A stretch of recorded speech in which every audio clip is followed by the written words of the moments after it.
Qishloqdagi qizlar bugun shu yerni tozalaydi, chayon, mayda ilon chiqib qolishini hisobga olib, perchatka kiyib oldim. O'zi perchatka bilan ish qilish juda ham noqulay menga, lekin xavfsizlik uchun majburman. Birinchi ortiqcha narsalarni olib, tozalab tashladim, keyin astoydil o't yulishga tushdim.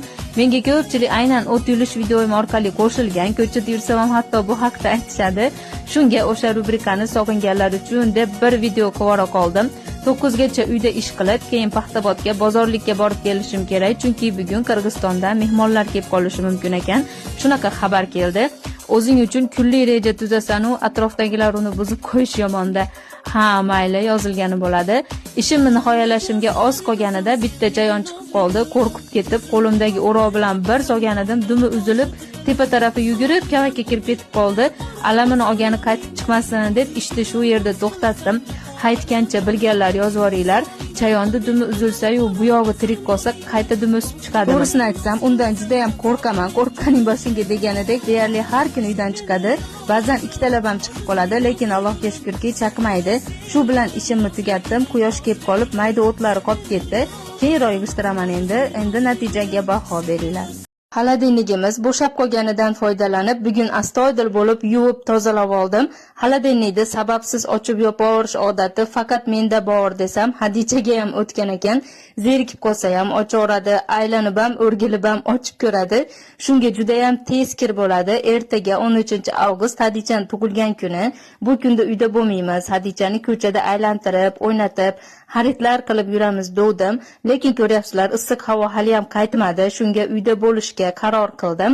Gemoglobinim tushib ketganiga bir haftadirki ishga qo'lim bormayotdi, lekin qizimni tarixiga go'zal kunlarini esda qolarli holatda muhrlash uchun yotishga haqqim yo'qligini o'zimga ta'kidladim. Bugun hamma joyda yig'ishtirib, kirlarni yuvib, tozalab olsam, ertaga pishir kuydir bilan band bo'laman. Hovli uyda yashasangiz agar bemor bo'lib bir kun yotib qolsangiz hamma yoq rasvo bo'ladi. Ish ko'p, lekin yaxshi tarafi, ya'ni menga yoqadigan tarafi bitta katta xonani omborxona qilib, hamma oshchi narsalarni o'sha yerga joylab qo'ysangiz, o'tiradigan xonangiz bo'sh va keng turadi. Domda yashashni ham ba'zan xohlayman-u, lekin hovlida, ayniqsa qishloqda yashash baribir boshqacha. Mehmon kelsa ham yotib qolish uchun xonalar ko'p bo'ladi. Shu bilan xolodilnigimni ham artib tozalab oldim. Endi navbatdagi ishga o'tsam ham bo'ladi.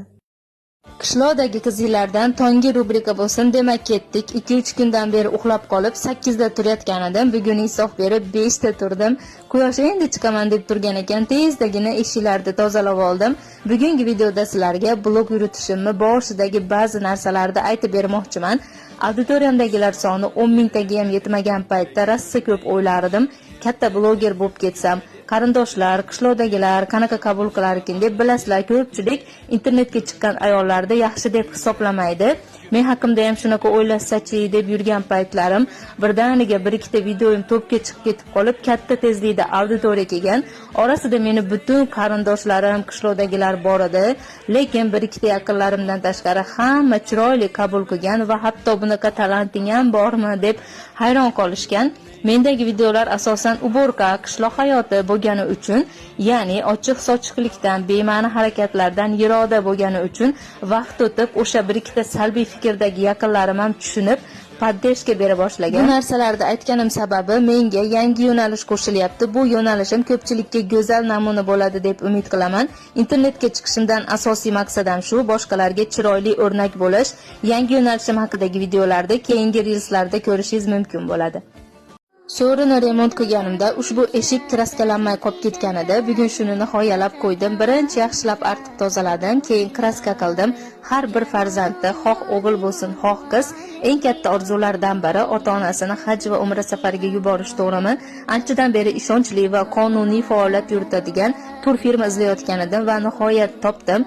Ixlos Travel bizga 14 kunlik unutilmas umra safarini taklif qilyapti.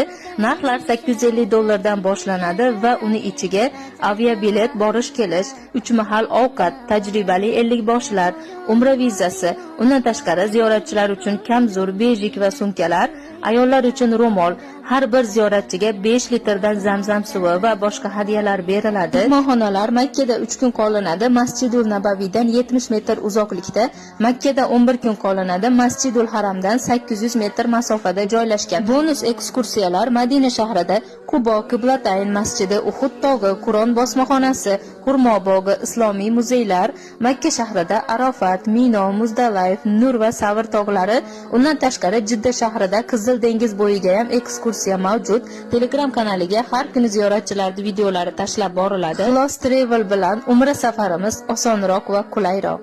Qishloqdagi qizlardan bugun obeddan keyingi rubrika bo'lsin. Demak, ketdik. Obeddan keyin deganimiz sababi, obedgacha shaharda bo'ldim, keyin uyga kelib, uylarda epakaga keltirib qo'yib, xotirjam dam olay dedim. Birinchi bo'lib so'riga joy qilib qo'ydim. U bu kim kelib qolsa keling degani. Uyimizda 3 ta so'ri bor, lekin eng salqin va eng shabada joyi shu so'ri men uchun. Quyosh ham ertalab 1-2 soat tushadi, bo'ldi. Shu bilan kun bo'yi salqin turadi. Keyin bo'lsa konforkamni tozalab oldim. Ovqatni ko'proq o'choqda qilganimiz uchun konforka ko'p ham ishlatilmaydi, chang bo'ladi xolos. Uni ham tozalab qo'yib, kirga harakatni boshladim. Bugun suv chiqqan edi, tog'oralargacha to'ldirib olgan edim. Endi bularni maza qilib ishlataman. Kirlarni yuvib, chang joylarni artib, tozalab, xullas suvdan unumli foydalanib oldim. Shu kraska qilgan joyimni artsam, faqat o'zim maza qilaman der edim, lekin ko'pgina kuzatuvchilarimdan ham bu gapni eshitdim. O'zi bu zinani kunora artib tozalayman va har safar tozalaganimda videosini qo'yishga harakat qilaman. Men artib maza qilsam, obunachilarim tomosha qilib maza qilishadi. Shu bilan ancha-muncha ishlarimni bitirib oldim. Qarasam kecham kirib ketibdi, ovqatga ulgurmadim, roltin ichib qo'ydik. Qishloqdagi qizlarida obeddan keyingi vaqti shunaqa o'tdi. Qishloqdagi qizlardan bugun Get Ready With Me videosi bo'lsin. Sharfi o'ziga qo'shib tikilgan shunaqa bejirim ko'ylak olgan edim va bu kiyimga shu sumka va oyoq kiyimni tanladim. Matosi ayni hozirgi havoga mos ekan. Shunaqa sevdim bu ko'ylakni. Internetdan olgan kiyimlarim odatda mos kelmaydi, lekin bular o'zimga qolipday tushdi. Ikkinchi ko'rinishimiz ushbu kofta va yubka. Kofta biroz uzunroq edi, ozgina qirqdim. Uchinchi ko'rinishimiz bo'lsa shu keng ko'ylak. Bunga kulrang sharf tushadi, lekin unaqa sharfim yo'q edi. Shu maloshning sharfini tanladim. Ushbu bejirim ko'ylaklarni menga Unishop hijob tikib berdilar. Profiliga o'tib ko'rsanglar, juda ham ko'p assortimentda kiyimlar bor. Uchala ko'rinishdan menga ko'proq qaysi bir yarashdi, kommentariyaga yozib ketinglar. Ertalabki ishlarimni tezdagina qilib olib, Paxtabodga yo'l oldim. Yaqinda Hadichani tug'ilgan kuni. Qiz bola bo'lsa ham mashina, velosipedlarga juda ham qiziqadi. Shu sabab tug'ilgan kuniga shunaqa narsalardan olib beray deb Paxtabod Qurg'avoyda joylashgan Hamkorbank binosining to'g'risidagi Motolux do'koniga keldim. Shu uchtali velosipedlarga rosa qiziqqan edim. Opalari bilan birga bemalol uchosi ham sig'ar ekan, lekin variantlar juda ko'pligiga qaysi birini tanlashni bilmasdan ushbu do'konni Telegram va Instagram profiliga ulanib olib, o'sha yerdan tanlab uyga dostavka qildirishga qaror qildim. Yetkazib berish xizmati Andijon bo'ylab bepul bo'lib, do'konda skladida ushbu videoda ko'rsatilgan barcha o'yinchoqlar mavjud. Do'konda ustachilik xizmati ham bor ekan. Bolalarni velosiped mashinalaridan tortib, kattalarni skuterigacha buzilgan bo'lsa to'g'rilab berishar ekan. Instagram profili va nomerlarni men shu yerda qoldiraman. Profiliga obuna bo'lib, u yoqdan Telegramiga o'tib olsanglar, o'yinchoqlarni narxlari bilan qo'yib borishadi.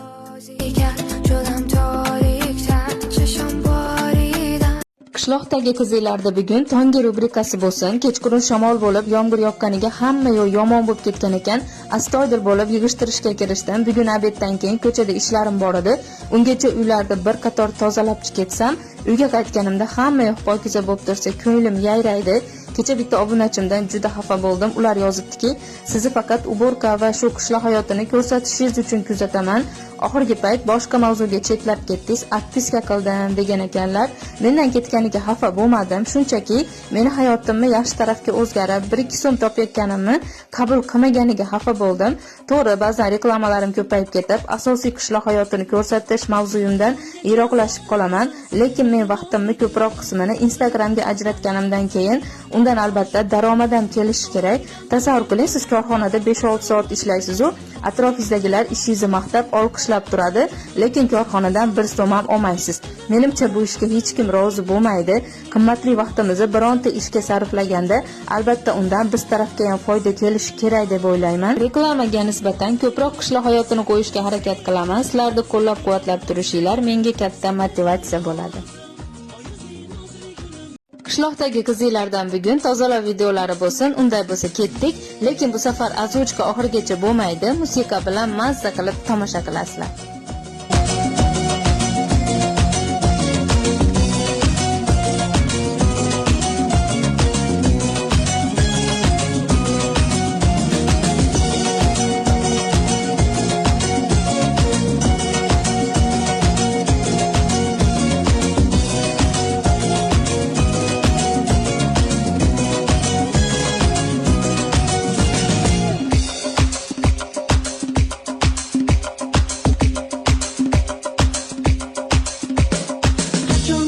Zor etasan sen meni nozli gülüm, yüzünde bakmay otasan yol.